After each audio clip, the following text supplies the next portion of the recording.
প্রশাসনের সকল স্তরের ভাইদেরকে বলতে চাই, নির্বাচন বিএনপি করবে কিনা সন্দেহ আছে।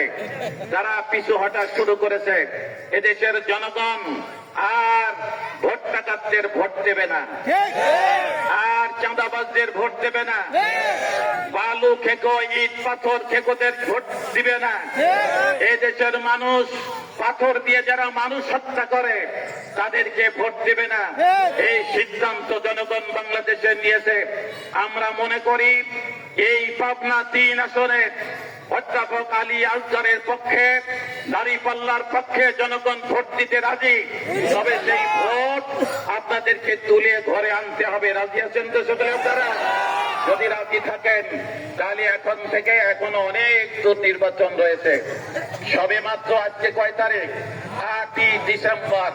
এখনো ডিসেম্বর যাবে, আপনার জানুয়ারি যাবে, এরপরে ফেব্রুয়ারির আধা দিতে নির্বাচন হবে। এর মধ্যে পানি অনেক জোর করাবে ইনশাআল্লাহ।